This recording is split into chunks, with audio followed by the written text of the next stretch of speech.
Alright, what we want to do is take a quick look at how to start the EasyHas software. And the first thing you're going to want to do is find the EasyHas software zip file on your student thumb drive. Your instructor can help you do that or show you where the location is on your thumb drive. You're going to want to copy it and then paste it over to your computer.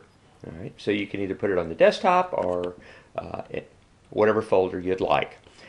Once you get it to your computer, what you're going to want to do is right-click on the zip file and do an extract all. It's going to tell you the location, which what it does is it puts it wherever the zip file is. So when I say extract, we're going to see the software extracted into a folder here. So we're going to put this over here. I'm going to drag the zip file, put it over there. All right. So now let's double-click on the folder and take a look at what we have here. The first thing I want to point out is this is the software. It's a Excel workbook. Next, you have a report forms folder. This holds your template, okay, for generating a report. And the software and the report forms folder must be in the same location. If you separate them, what will happen when you go to generate a folder is the software will bring up Microsoft Word, but of course it doesn't have the template, so you'll never see anything. Okay. You have support documents. These are just course example problems, descriptions of examples, an example of a hazard analysis. This is a test database, and then we have a test file, which is a laser text file that you can load into the software, as is the database can be loaded in. Now all this, as we go through the examples, you'll understand some of this a little better. Okay. So let's back up and we'll see that we also have a user's guide. The user's guide is really nice. It's concise. It is linked, so if we want to go to a particular topic, say optical configuration OD and NHD, we can click it and it'll take us down and begin explaining the various parameter inputs for that.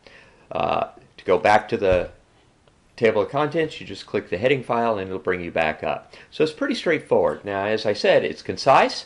We don't go to a lot of trouble. It's not a book, so it's pretty easy to use, and it has really good information. So if you have a question about the software, the first thing to do is look in the user's guide. All right. Now what we want to do is start the software. And I run several different Excels on my computer, so I'm going to do an open with, and I'm going to open it with Excel 2010. That's what I prefer to use. It runs under 2013, but a little slower because 2013 is pretty heavily laden with mobile apps in it, so it slows it down. I prefer 2010. So I'm going to click that. Software starts. You'll get this page up, okay? And what you want to do is click on the EasyHas. You're going to accept the license agreement, and when you do, EasyHas comes up. Now it's not going to ask you to accept the license agreement again.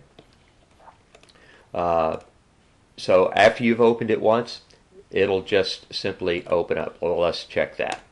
Okay, so we're going to say open with Excel 2010, and you'll see we go right to the software. So that's really all there is to starting up the software. Okay, so if you feel comfortable, we'll hit the next example. We'll hit an example a little later on and we'll get started. Okay, if you have any questions, make sure you ask your instructor to explain anything that you don't understand. All right, we'll continue on.